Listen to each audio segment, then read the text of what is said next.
Welcome to the League of Women Voters of California Education Fund video series explaining the 2022 statewide ballot measures. Today, we're going to talk about Proposition 30. Prop 30 provides funding for programs to reduce air pollution and prevent wildfires by increasing tax on personal incomes over $2 million. The question it asks is, should California increase the income tax rate for individuals earning more than $2 million and dedicate the generated revenue to support increased use of zero-emission vehicles and wildfire suppression and prevention programs? So let's talk about the current situation. California is experiencing severe drought, increasingly devastating wildfires, and poor air quality. Gas-powered cars and wildfire smoke are the two largest sources of greenhouse gas emissions in the state. State law requires California to reduce its greenhouse gas emissions to 40% below 1990 levels, and that ride-sharing companies like Lyft and Uber have 90% of their drivers using zero-emission vehicles by 2030. But zero-emission vehicles, like electric and hydrogen-powered cars, are not affordable for many residents, and the state does not have enough charging and fueling stations to support increased use of zero-emission vehicles.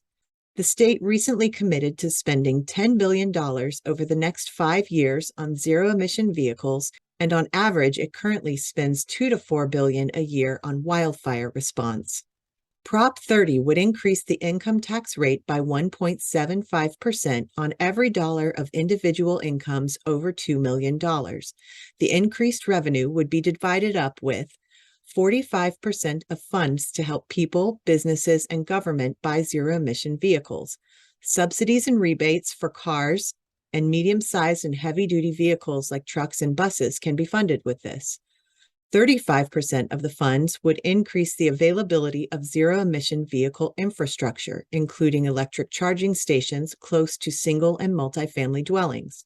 At least half of the funds allotted for zero-emission vehicles and their charging must primarily benefit low-income and disadvantaged communities. And 20% of the funds would go to wildfire suppression and prevention. Hiring and training additional firefighters is a top priority use of the money. The tax increase would be in effect for 20 years, ending in 2043, or earlier if certain goals for reduction in greenhouse gases are met, which leads us to take a look at the fiscal effects of this proposition. Prop 30 would generate $3.5 to $5 billion in revenue in most years, increasing over time. That would amount to $2.8 to $4 billion annually in zero electric vehicle funding and $700 million to $1 billion annually for wildfire response.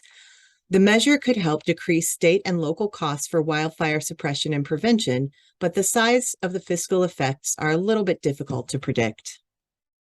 Supporters of Prop 30 say that greenhouse gas emissions from cars and other transportation are the largest contributors to climate change, and we need to take action now.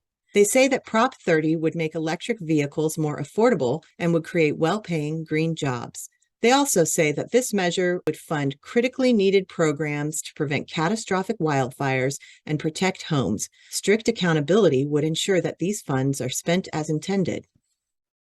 Opponents of Prop 30 say that if these projects are really important, they should be paid for with the state's general fund, not new taxes. They also say that California is already spending more than $50 billion for a multi-year climate investment, including $10 billion for zero-emission vehicles, and that this measure doesn't guarantee that zero-emission vehicles will be affordable for most California families. Opponents further say that money from income taxes will be locked into special interest, reducing money available for other uses like education.